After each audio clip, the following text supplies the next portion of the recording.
predicar el primer mensaje de una miniserie de 4 mensajes titulada Los Cánticos del Siervo, y que está basada en el libro del profeta Isaías. En ese libro, en los capítulos 40 al 55, Isaías menciona en varias ocasiones a 2 siervos.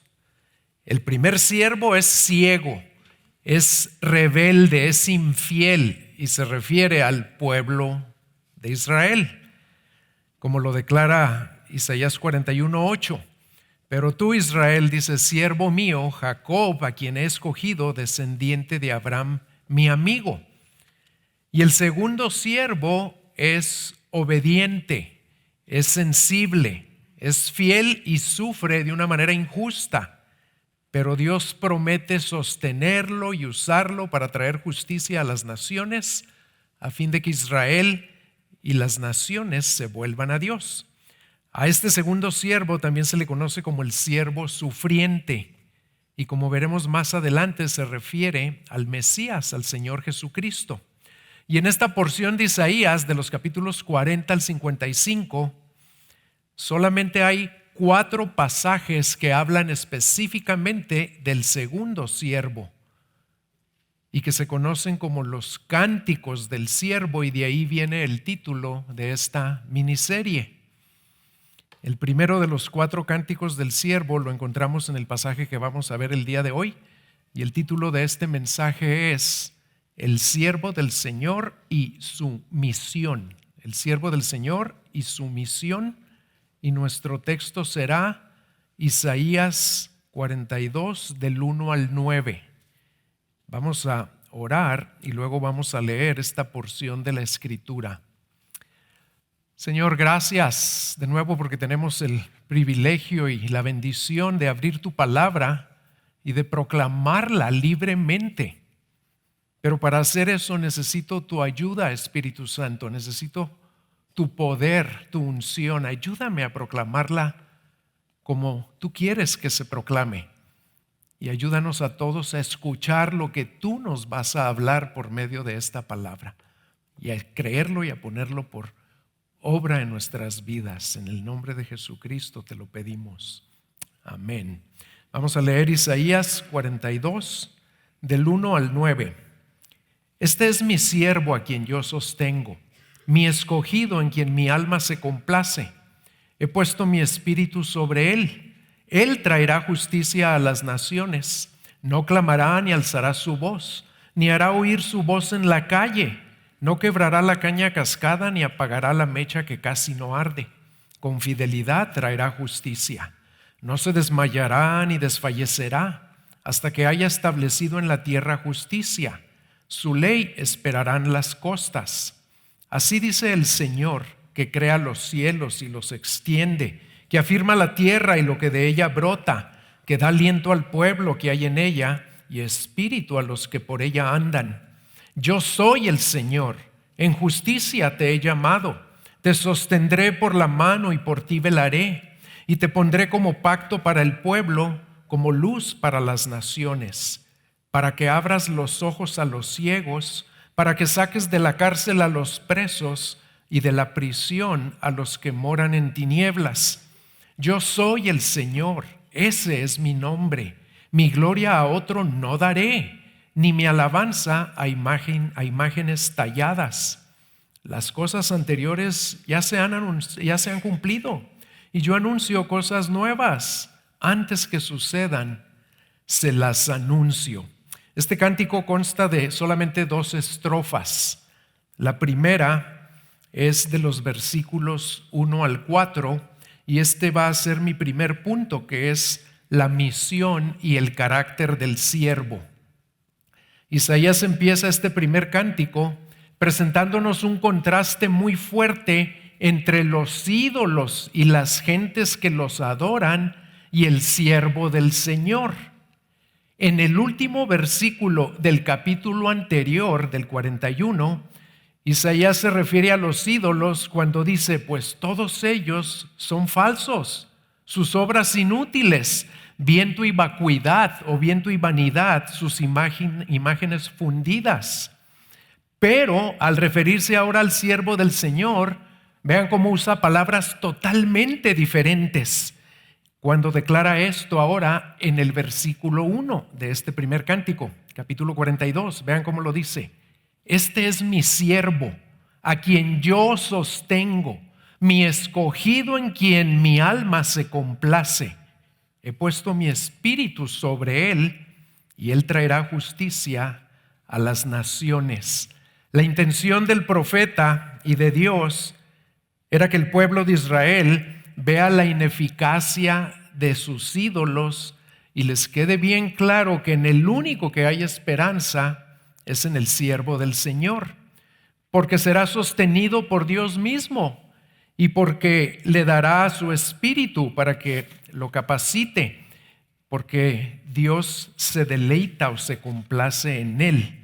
Y en el Nuevo Testamento, Dios Padre afirma esto mismo 2 veces en relación al Señor Jesucristo. Y por eso sabemos que este siervo se trata de Cristo.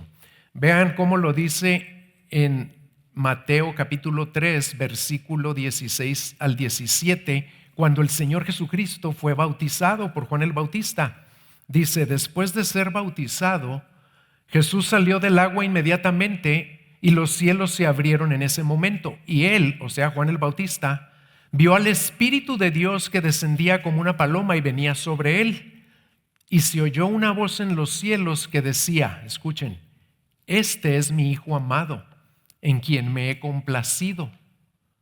Noten que además de repetir lo que ya dijo Isaías, que se complace en su siervo, aquí Dios también agrega que él no solo es su siervo, es su Hijo amado. Y la segunda vez que el Padre repite esto fue en el monte de la transfiguración, en Mateo 17:5. Mientras estaba aún hablando Pedro ahí, porque ya ven que Pedro no paraba de hablar, una nube luminosa los cubrió y una voz salió de la nube diciendo: este es mi Hijo en quien estoy complacido, óiganlo a él. Y ahora noten que Dios dice básicamente lo mismo que había dicho después del bautismo, pero ahora agrega algo más, que debemos oírlo a él. Este siervo, que es el deleite de Dios, en contraste con la abominación en la que se había convertido para Dios el pueblo de Israel debido a su idolatría, se nos presenta como todo lo contrario a lo vano y lo vacío que eran los ídolos en los que se apoyaba el pueblo de Israel. Y se habían vuelto, ese pueblo ya se había vuelto para el Señor, en lugar del deleite de Dios, en una abominación para Dios. Así se los dijo en el capítulo 41 ahí de Isaías, versículo 24. Miren, ustedes no son nada y su obra es vana. Abominación es el que los escoge. Y ahora permítanme animarlos, antes de continuar, hermanos, a considerar y a meditar en algo glorioso en lo cual la mayoría de los discípulos de Jesús casi nunca meditamos. Y me refiero al hecho de que así como Dios Padre se complace o se deleita en su Hijo, también se deleita en ustedes y en mí, que somos discípulos de Jesucristo. Y creo que la razón principal por la que no meditamos mucho en esto, o por la que no creemos o dudamos que Dios Padre se pueda deleitar en nosotros, es por la tendencia que todos tenemos a ser legalistas, porque seguimos pecando. ¿Y saben qué creemos? En lugar de que Él se deleite en nosotros, creemos que en lugar de agradarse, Él se desagrada de nosotros la mayor parte del tiempo. ¿Por qué? Pues porque le seguimos fallando. Pero los quiero animar a que ya no piensen así. Dejen de pensar así, porque la verdad es que Dios sí se complace en nosotros y ahora somos de Cristo, y no por lo que hacemos para Cristo. ¿Saben por qué se complace en nosotros? Por lo que ahora somos en Cristo. Porque estamos unidos a Cristo y ahora somos sus hijos igual que Cristo y amados igual que Jesucristo. Y vean cómo nos ama. En Jeremías 31:3 dice: desde lejos el Señor se le apareció a su pueblo y le dijo: con amor eterno te he amado, por eso te he sacado con misericordia. Y en el Nuevo Testamento nos repite muchísimas veces cuánto nos ama. Vean, por ejemplo, Primera de Juan 3:1. Miren cuán gran amor nos ha otorgado el Padre, que seamos llamados hijos de Dios. Y eso somos, y por eso el mundo no nos conoce, porque no lo conoció a Él. Así que los quiero animar: cultiven el hábito de meditar en el hecho maravilloso de que porque ahora somos sus hijos amados y estamos unidos a Cristo, Él se deleita en nosotros. Y es hermoso el saber y el creer esto.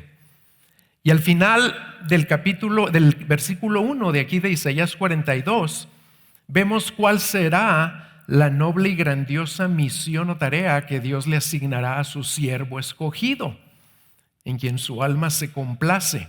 Vean cómo termina ahí el versículo 1. Él traerá justicia a las naciones. El alcance de la misión del siervo no se limitaba al pueblo de Israel, sino que abarca a todas las naciones, y eso lo veremos más a fondo en el segundo cántico del siervo. Pero lo que el profeta Isaías enfatiza aquí es la justicia que el siervo iba a traer a todas las naciones, y por eso lo repite varias veces en esta primera estrofa. Ya lo dijo en el versículo 1 y luego al final del 3 dice: con fidelidad traerá justicia. Y en el versículo 4, no se desanimará ni desfallecerá hasta que haya establecido en la tierra justicia. ¿Qué es esa justicia? Pues esa justicia se refiere al orden divino, a todo aquello que a los ojos de Dios es recto y es justo. ¿Y qué es lo justo y recto para con pecadores como nosotros y como el pueblo de Israel? Lo justo y recto era que todos recibiéramos el castigo que nuestros pecados merecen. Y para eso vino el siervo del Señor. Pero vino a llevar a cabo esa justicia de Dios de una manera muy diferente a como el pueblo lo esperaba. Porque sí vino a traer el castigo a los pecadores por sus pecados, pero ¿saben qué hizo? Vino a recibirlo Él como sustituto. En lugar de ustedes y de mí o del pueblo de Israel, vino a establecer esa justicia de Dios en las vidas de aquellos que responden con fe y con arrepentimiento a el Hijo de Dios, a Jesucristo. En Romanos capítulo 3, versículo 1, Pablo habla de estas cosas. Versículo 21, vean cómo lo dice ahí en el 21 al 23, dice: pero ahora, aparte de la ley, la justicia de Dios ha sido manifestada, confirmada por la ley y los profetas, como lo había anunciado Isaías. Esta justicia de Dios por medio de la fe en Jesucristo es para todos los que creen, porque no hay distinción, por cuanto todos pecaron y no alcanzan la gloria de Dios. ¿Cómo vino a establecer y a manifestar esa justicia? Lo acabamos de ver en nuestra serie pasada en 2 de Corintios. En el capítulo 5, versículo 21, también se nos explica cómo fue que el siervo de Dios vino a proclamar y a traer esa justicia a las vidas de aquellos que creen en Él. 2 de Corintios 5, 21, como nos lo dijo ahí Pablo: al que no conoció pecado, por nosotros lo hizo pecado, para que nosotros fuésemos hechos la justicia de Dios en Él. Y eso me recuerda algo que dijo uno de mis autores favoritos, John Stott, en un libro hermoso que escribió que se llama La Cruz de Cristo. Fíjense cómo el Señor, al enviar a su siervo para establecer su justicia, pero en lugar de castigando a los pecadores, castigando a su propio Hijo en nuestro lugar, el Señor vindicó su santidad y su justicia de tal manera que se puede responder a esta pregunta: ¿cómo pudiera Dios expresar simultáneamente su santidad en justicia y su amor en perdón? Porque Dios no es nada más amor. Mucha gente le gusta pensar eso. No, Dios es amor, Él no va a castigar a nadie. Eso no es lo que dice la Biblia. Claro, la Biblia dice que Dios es amor, pero también es perfectamente santo y justo. Y tiene que aplicar la sentencia o el castigo a toda injusticia que se comete en este mundo. Entonces, ¿cómo puede el Señor también manifestar su amor al mismo tiempo que vindica su santidad y su justicia? Vean cómo lo responde John Stott. Dice: solamente proveyendo un sustituto divino para el pecador, de tal manera que el sustituto recibiera la justicia y el pecador el perdón. Y de esto vamos a hablar mucho más a fondo en el cuarto cántico de esta serie.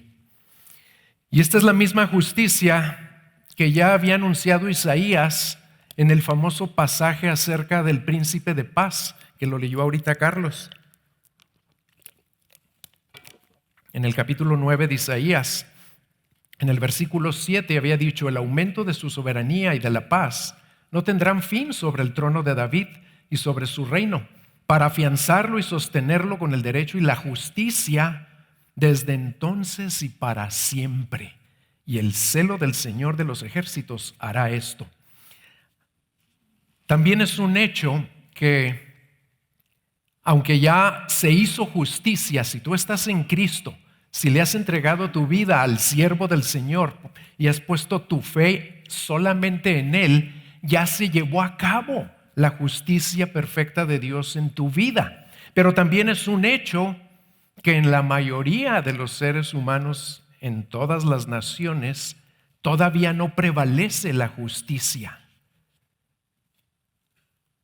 Predomina tristemente en este mundo todavía la injusticia. Pero a pesar de eso, podemos tener la plena confianza de que cada vez está más cerca el día en el que el siervo del Señor vendrá por segunda vez para establecer esa justicia perfecta. Y mientras tanto, le sigue dando a los pecadores la oportunidad de que la reciban a través de la fe en el siervo, de la fe en el sustituto que recibió el castigo que nosotros merecíamos. Su justicia va a llegar tarde o temprano, y si tú has padecido muchas injusticias en este mundo, y a veces eso te desilusiona, te desanima, te duele, ten ánimo, porque un día no muy lejano el siervo del Señor va a regresar, y va a regresar ya no como siervo, va a regresar como lo que es, el Rey de Reyes y el Señor de Señores. Va a regresar en poder y gran gloria para juzgar a vivos y muertos y establecer en toda la tierra su justicia perfecta. Y luego, en los versículos 2 y 3 de esta primera estrofa, Isaías nos describe el carácter o la actitud con la que el siervo iba a llevar a cabo la misión de proclamar justicia a las naciones. Vean cómo dice el versículo 2: no clamará ni alzará su voz, ni hará oír su voz en la calle, no quebrará la caña cascada, ni apagará la mecha que casi no arde. Con fidelidad traerá justicia. Aquí Isaías nos muestra otro contraste. Ya nos presentó el contraste entre los ídolos y el siervo del Señor, entre el deleite que tiene en su siervo y la abominación en la que se convirtió su pueblo. Y ahora aquí nos presenta otro contraste entre el porte, el semblante callado y sereno del siervo del Señor y todos aquellos que alzan su voz y buscan llamar la atención a sí mismos. El Señor Jesucristo cumplió esta profecía cabalmente, pues nunca clamó a gritos en contra de algo o de alguien, ni se enfrascó en ninguna disputa ruidosa con nadie, ni siquiera con sus peores enemigos.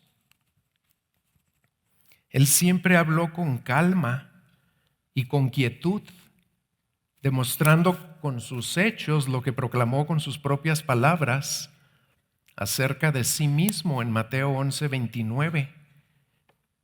Tomen mi yugo sobre ustedes y aprendan de mí, que yo soy manso y humilde de corazón, y hallarán descanso para sus almas.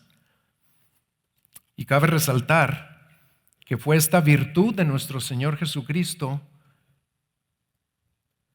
el hecho de que Él era apacible y humilde aún en su manera de hablar.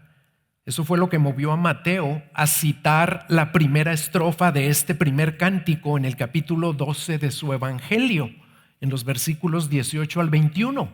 Pero antes de ver esos versículos, vean conmigo, vean y noten lo que dice Mateo justo antes de citar a Isaías, en los versículos 15 al 17 de Mateo capítulo 12. Dice, pero Jesús, sabiendo que, ahí en el contexto podemos ver que sabía que los fariseos estaban planeando matarlo, dice, se retiró de allí y muchos lo siguieron y los sanó a todos y les advirtió que no revelaran quién era él. Y eso fue lo que inspiró, el Espíritu se lo mostró a Mateo para escribir lo que sigue, para que se cumpliera lo que fue dicho por medio del profeta Isaías, cuando dijo, este es mi siervo, a quien he escogido, mi amado en quien se agrada mi alma. Sobre él pondré mi espíritu y a las naciones proclamará justicia.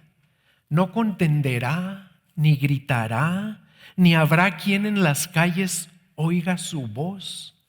No quebrará la caña cascada, ni apagará la mecha que humea, hasta que lleve a la victoria la justicia.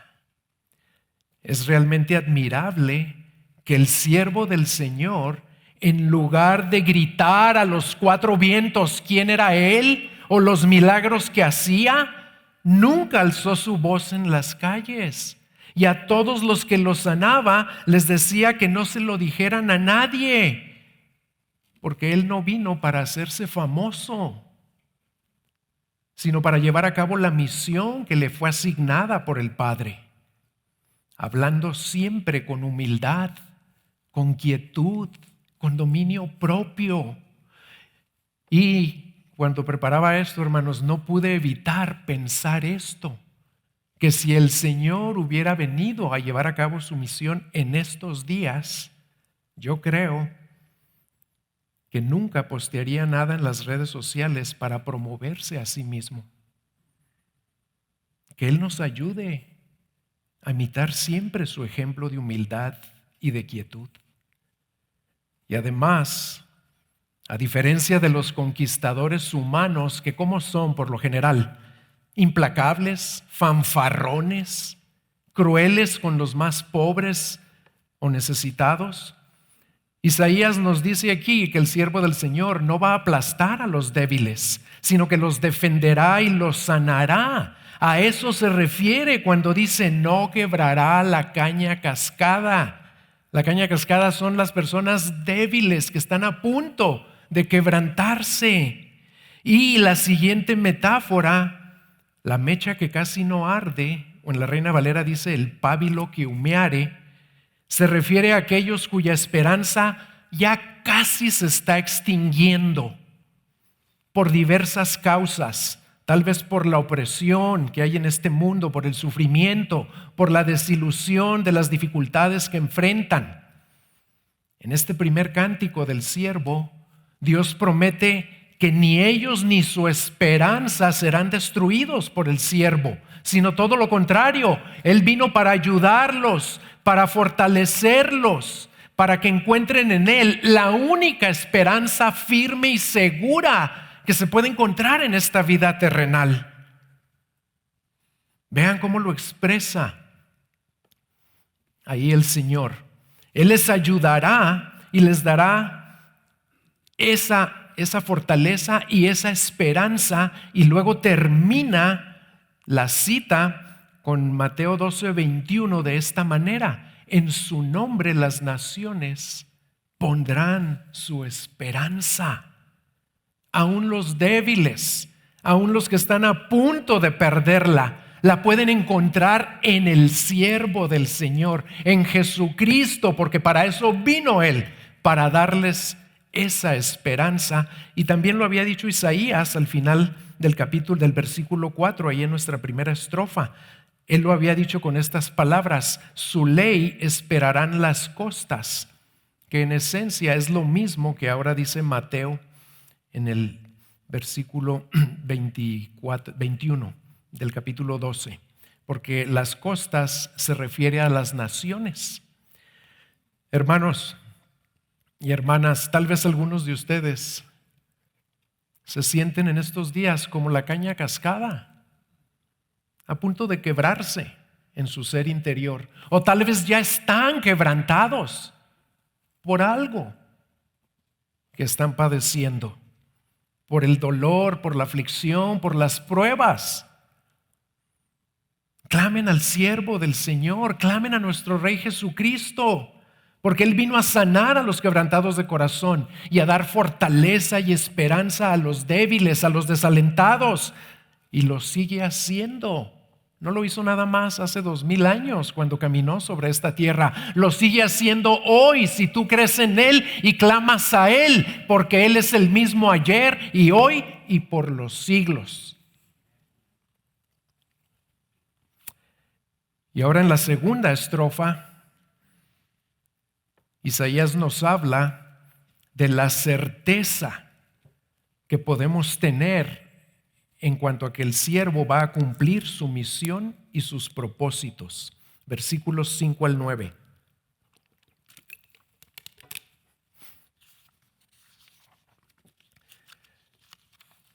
En esta segunda estrofa, el profeta nos revela quién es el que sostendrá al siervo.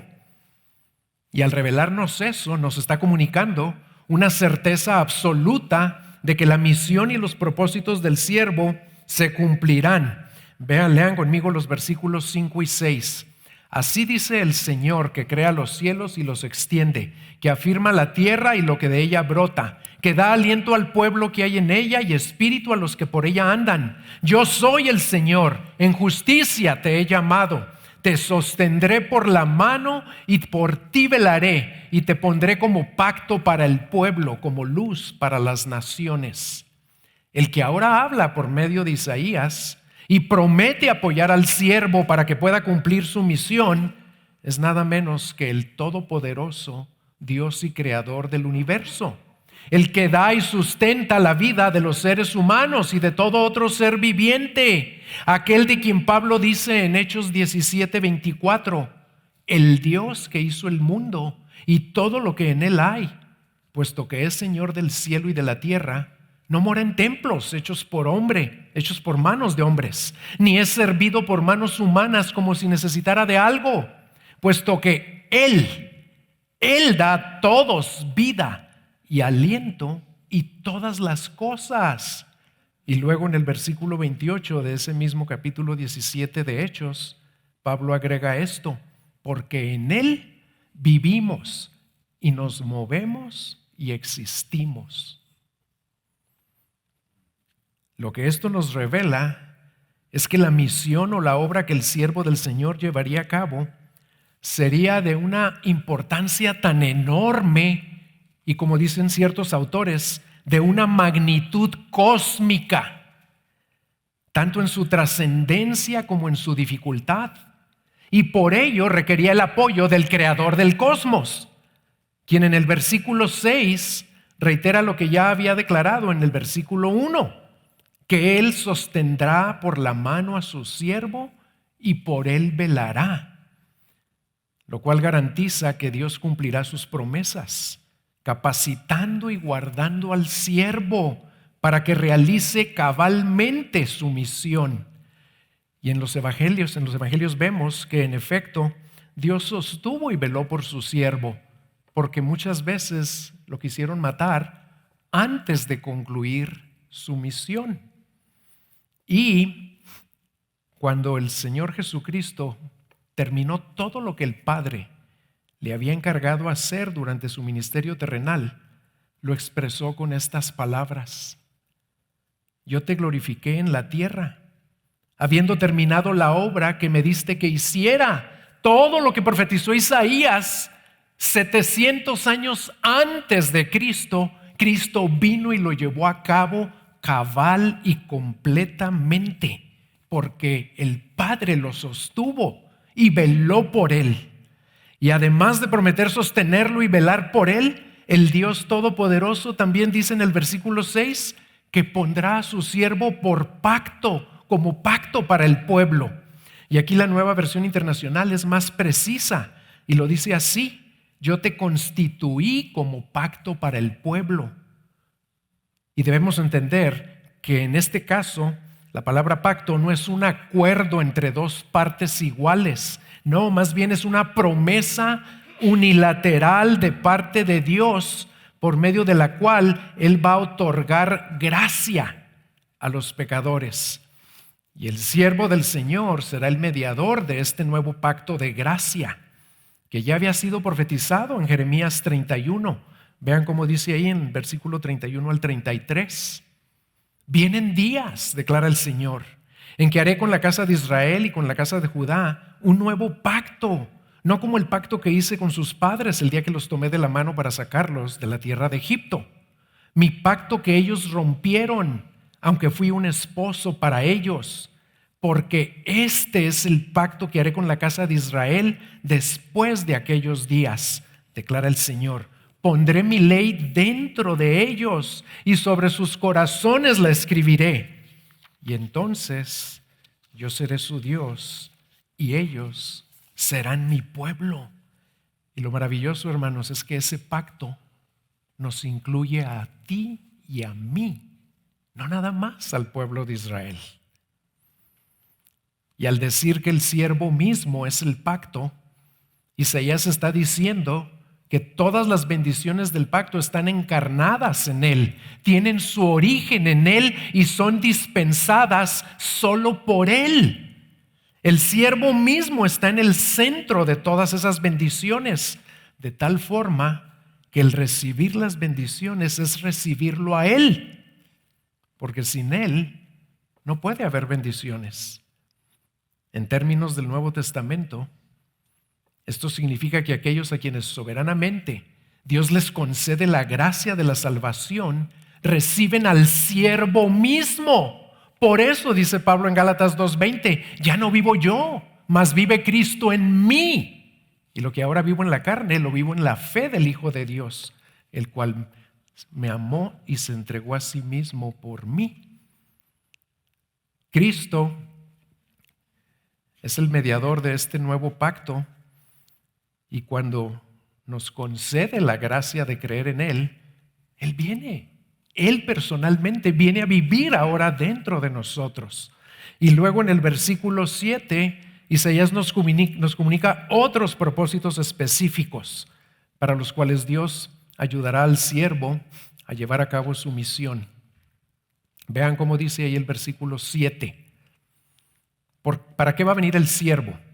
Para que abras los ojos a los ciegos, para que saques de la cárcel a los presos y de la prisión a los que moran en tinieblas. Además de venir a proclamar y establecer su justicia en los corazones de los que responden a Él en fe, la misión del siervo también incluye traer vista y libertad a un mundo espiritualmente ciego y esclavizado, encarcelado. En otras palabras, el propósito para el cual Dios iba a dispensar su gracia por medio de la persona y la obra de Cristo es para liberar a su pueblo de tres cosas que vienen aquí: de la ceguera, de la esclavitud y de la oscuridad causadas por el pecado. Y así vivíamos todos, no nada más los israelitas en tiempos de Isaías, todos vivíamos ciegos, esclavizados y en tinieblas. No podíamos ver nuestra verdadera condición, nuestra necesidad espiritual. Necesitábamos que Dios enviara a su siervo como la luz del mundo para abrirnos los ojos y para rescatarnos de las tinieblas del pecado, lo cual ya había prometido en el versículo 6, donde dice que lo puso como pacto, pero también como luz para las naciones. Cristo Jesús vino a cumplir ese propósito, y Él mismo lo dijo así en Juan 8:12. Yo soy la luz del mundo, el que me sigue no andará en tinieblas, sino que tendrá la luz de la vida. Y lo repitió en Juan 12:46. Escuchen qué hermoso lo dijo aquí. Yo, dice, la luz, he venido al mundo para que todo el que cree en mí no permanezca en tinieblas. Si tú crees en Él, no nada más el Señor ya te atribuyó la justicia de Cristo, porque a Él le atribuyó tu castigo. Si tú crees en Él, en el siervo prometido por Dios, en el cual su alma se complace y a quien Dios Padre sostuvo para llevar a cabo su misión, si tú crees en Él, ya no eres de las tinieblas, ya no vives en tinieblas, ya vives en la luz, porque Cristo es la luz del mundo y Él mora en ti. Pero además de ciegos, también estábamos esclavizados, encarcelados por el pecado, y necesitábamos que Dios enviara a su siervo a sacarnos de la cárcel en la que morábamos, a liberarnos del dominio del pecado. Y esto es algo que nosotros no podíamos hacer por nosotros mismos.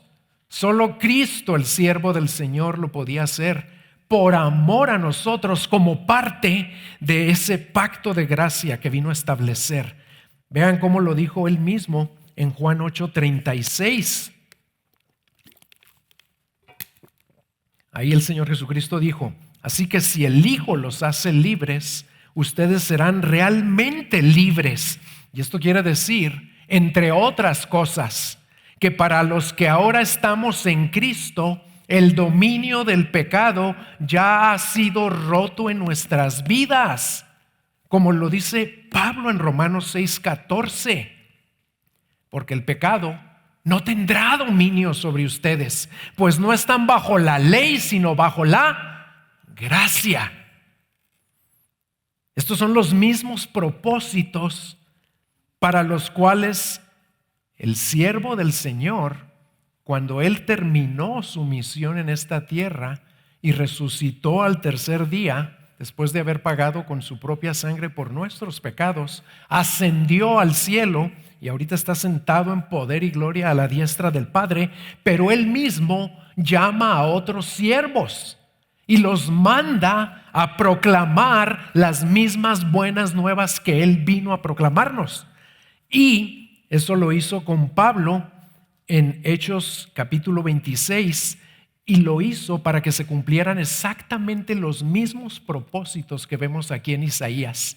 Vean cómo se lo explicó el Señor a Pablo. Hechos 26, 17 y 18. Te rescataré del pueblo judío y de los gentiles a los cuales yo te envío, para que les abras sus ojos, a fin de que se conviertan de las tinieblas a la luz y del dominio de Satanás a Dios, para que reciban por la fe en mí el perdón de pecados y herencia entre los que han sido santificados. Noten que el Señor Jesucristo envió a Pablo a proclamar el evangelio para cumplir exactamente lo mismo que Él vino a hacer y que Isaías profetizó, para abrir los ojos a los ciegos y poner en libertad a los que vivían esclavizados. Pero aquí vemos en Hechos 26, Isaías dice que vivíamos esclavizados en cárceles, en prisiones del pecado, obviamente. Pero aquí también el Señor nos revela que vivíamos esclavizados a Satanás. Y de eso también nos libra el siervo cuando ponemos toda nuestra fe en Él. porque por medio de Él somos no nada más librados de eso, sino santificados y justificados, reconciliados, adoptados y muchas otras cosas.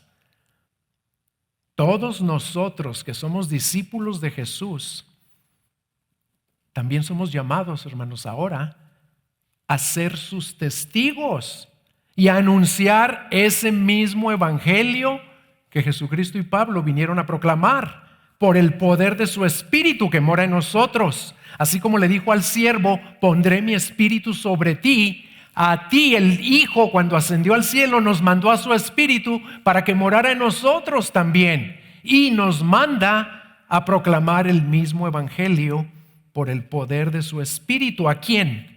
A todos los que aún están como estábamos tú y yo, ciegos, presos en tinieblas por el pecado, para que puedan ver y se conviertan de las tinieblas a la luz y del dominio de Satanás a Dios. Si tú ya eres de Cristo, esto ya es una realidad en tu vida.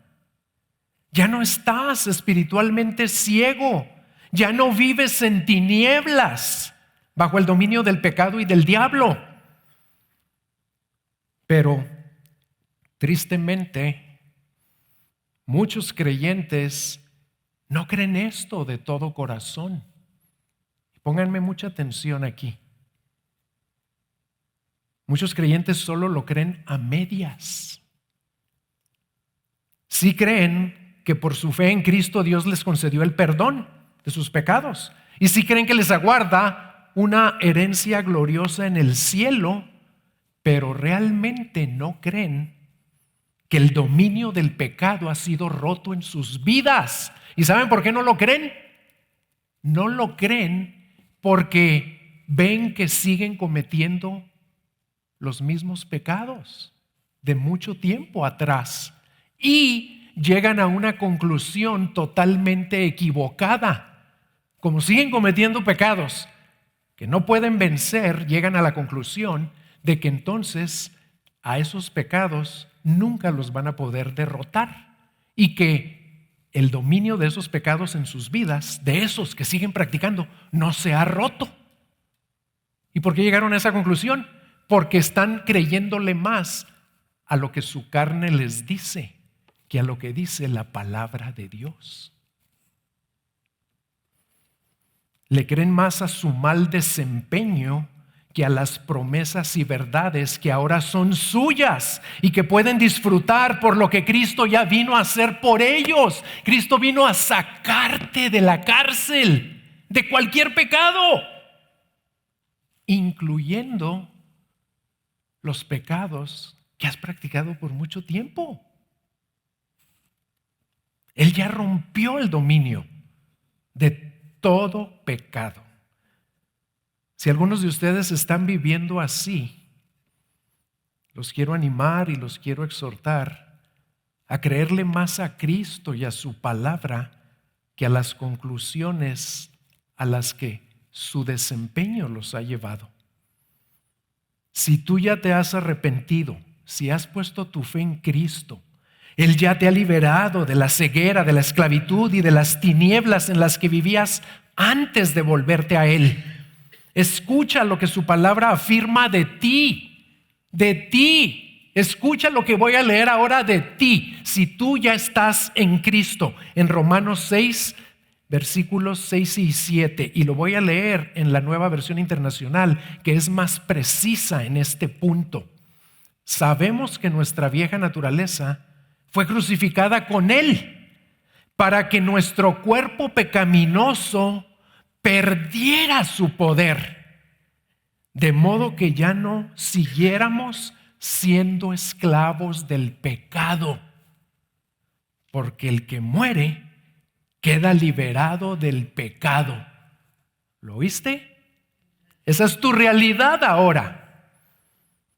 Tu vieja naturaleza fue crucificada con Él para que tú ahora seas liberado del poder que tenía tu cuerpo pecaminoso sobre ti, para que no sigas siendo esclavo del pecado. Fíjense lo que no dice. No dice que ya jamás pecaremos. Eso no es realista tampoco. Pero sí dice que nuestro cuerpo pecaminoso ya perdió su poder o su dominio sobre nosotros. Ya no somos sus esclavos porque el Señor Jesucristo vino a liberarnos de esa esclavitud. Suplícale que te ayude a creerlo con todo tu corazón y a que se convierta cada vez más en una realidad en tu diario vivir.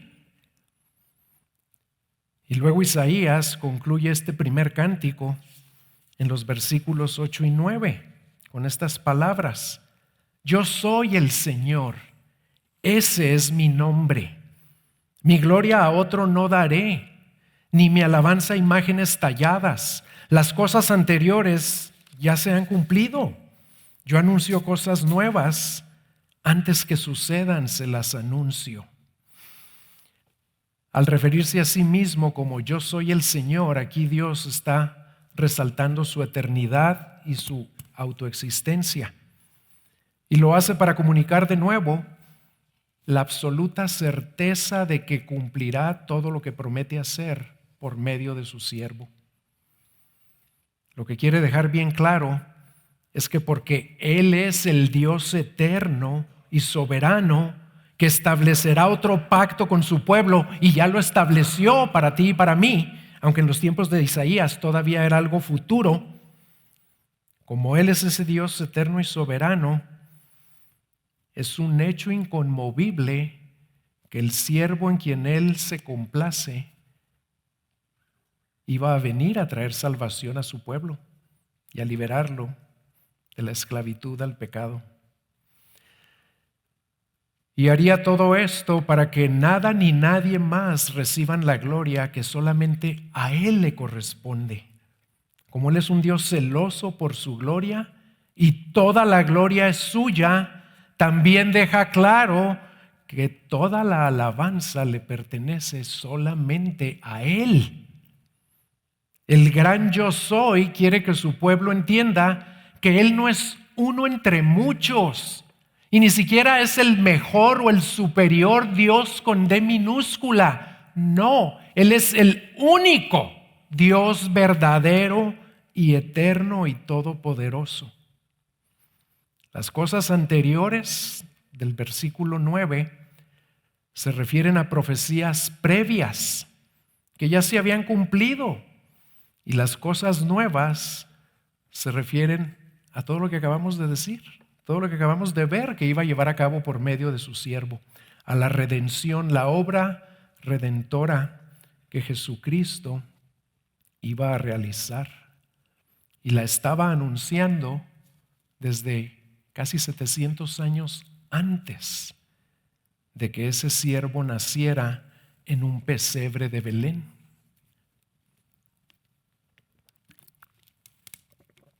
Y ahorita, en esta semana, vamos a celebrar que ya vino ese siervo. Ya nació en Belén hace casi 2000 años para cumplir la profecía más famosa de Isaías, que ya leyó Carlos también en la oración, en el capítulo 9, versículo 6. Porque un niño nos ha nacido, un hijo nos ha sido dado, y la soberanía reposará sobre sus hombros, y se llamará su nombre Admirable Consejero, Dios poderoso, Padre eterno, Príncipe de paz. Este es el siervo del Señor, en quien Él se complace, y el que ya vino para librarnos de la ceguera, la esclavitud y la oscuridad en la que morábamos. Antes de orar, les pido que cierren sus ojos, porque me voy a dirigir a algunas personas específicas. Tal vez aquí hay personas que mentalmente aceptan todo lo que acabamos de proclamar, que están de acuerdo con lo que dice aquí Isaías, pero que también, tristemente, sigue siendo cierto en sus vidas que no le han entregado toda su vida a Jesucristo.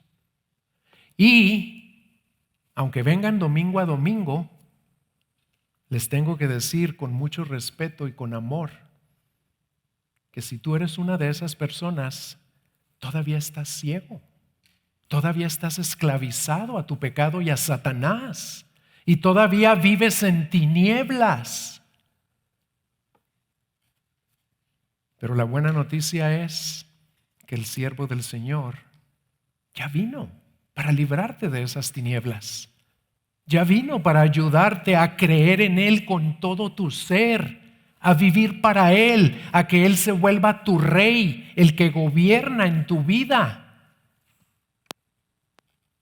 Y si tú eres una de esas personas, te quiero animar a que antes de que terminemos, antes de que nos vayamos esta mañana, le entregues todo a Cristo, reconociendo cuál es tu verdadera condición.